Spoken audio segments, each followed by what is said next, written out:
Gumawa ng statement si Ja Morant sa kanyang nalalapit na pagbabalik para sa 2025 season.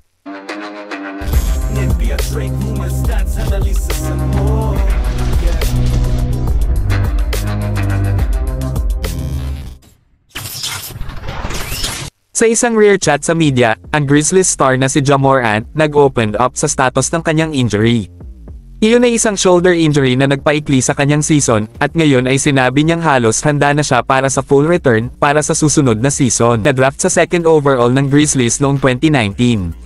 Pagkatapos manalo ng Rookie of the Year para sa kanyang kahangahangang inaugural campaign, si Ja ay naging sikat dahil sa kanyang walang relentless drive and ridiculous athleticism. In the 2023 season, na masasabing ang kanyang best bilang isang pro, siya ay kabilang sa mga best na point guard sa laro na may average na 26.2 puntos, 8.1 assist, at 5.9 rebound bawat laro sa 46.6% shooting. Nagbago ang mga lahat para kay Morant nang mahuli siya sa isang iskandalo ng baril na sumira sa kanyang reputasyon.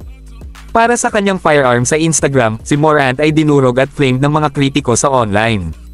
Ang NBA eventually had to step in nang mahuli si Ja na may hawak na baril. Sa pangalawang pagkakataon, winuwagayway ito na parang laruan para sa kamera.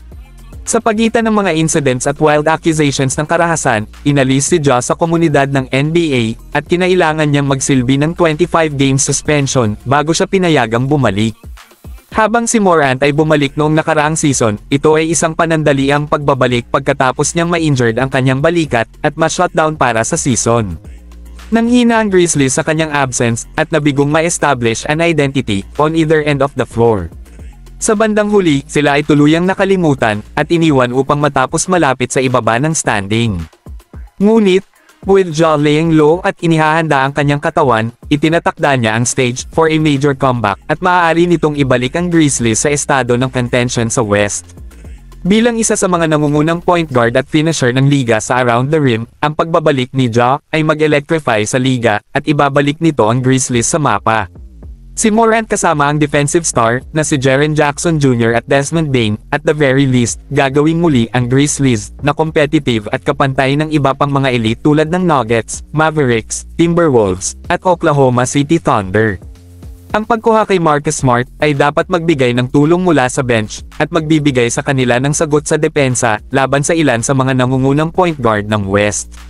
Bagamat marami ang nagbago sa West, at para sa Grizzlies in particular, mayroon pa rin silang parehong core na nanalo ng 51 laro ilang taon na ang nakalilipas, nang magmukha silang potensyal na championship level team.